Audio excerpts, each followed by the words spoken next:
Hi everybody, this is Preet from Doodling Art Preet, and today we'll be talking about gouache paints. So the first thing that comes to our mind is, what is gouache? I've been asked that question so many times. So gouache are also known as opaque watercolor or body color, and there is a reason we have that definition for them.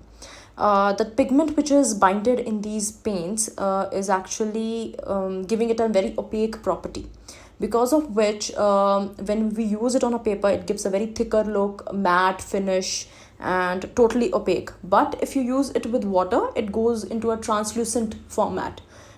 So let's get started with these Brustro Artist Gouache colors. We'll be working with them today. I'll try to explain the differences and the similarities between the watercolors, gouache, and acrylics with the help of these 24 shades. I won't use all the shades, but yeah, some of them. You can see some of the swatches that I've done over here, and I've also highlighted some of my favorite colors. You can see rose, hot pink, teal, yellow, green, olive green, fresh tint, and crimson. And hot pink is one of my favorites in this one.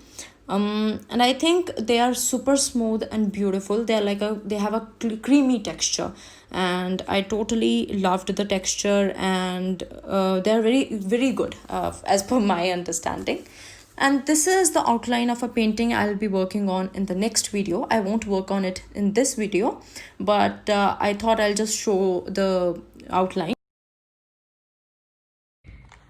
So let's just put these aside, and okay, I'll be doing some real-time swatches for these paints. Here I have a paper.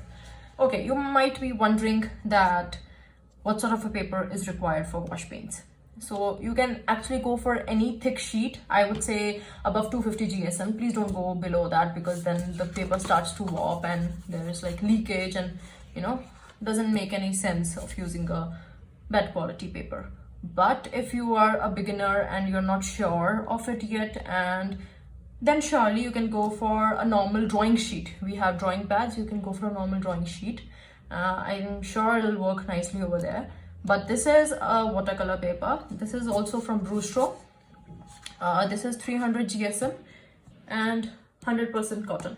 You're gonna need gouache paints, paper, some water, and some brushes. I like to keep a lot of them at handy.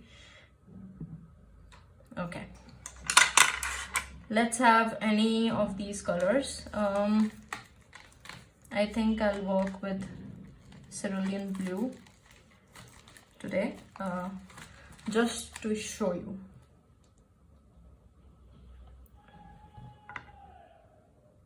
Okay, I'm taking only a bit of it. I don't want to waste the paint at all.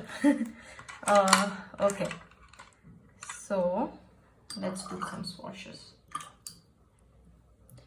So gouache paints have the characteristics of both acrylics and watercolor to a certain extent, but they're not totally similar. So I've added a lot of water over here. So if you start adding water to the gouache paints, they'll act as watercolor paints. See? Normal. Add more water, and see, the color will go lightening, complete lighting.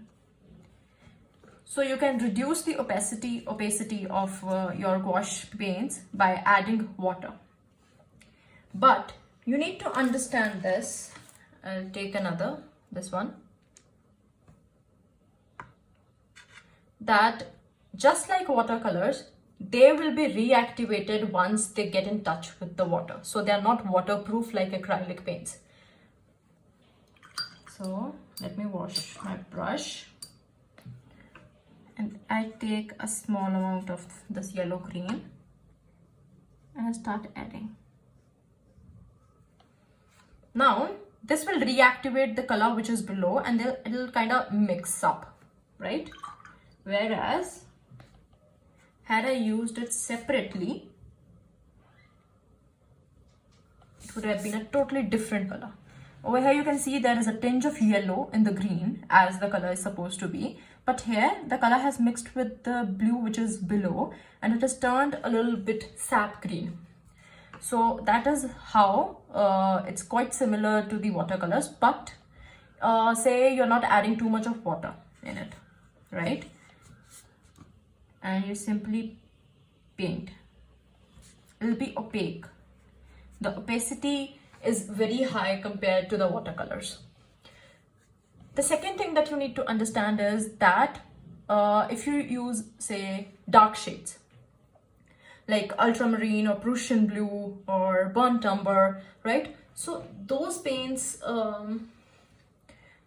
will, once they're used, like, right? So they'll be a little lighter when they dry up. Whereas if you use lighter shades, they'll be darker when they dry up. You can see over here, this has dried up and the color is so dark compared to the actual color which you can see in the palette over here.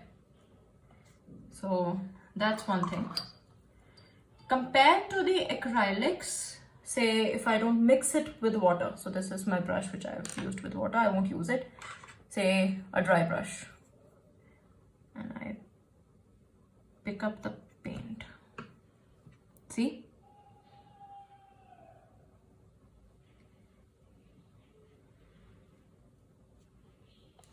This works as an acrylic paint, but again, this can be reactivated with water. So it's not waterproof. I hope this was of some help to you guys and you're able to understand the gouache and its features and characteristics a little bit more compared to earlier. And I'll see you in the next video. I'll be working on the outline that I'd shown in this video, and hopefully you like that as well. All right, bye bye.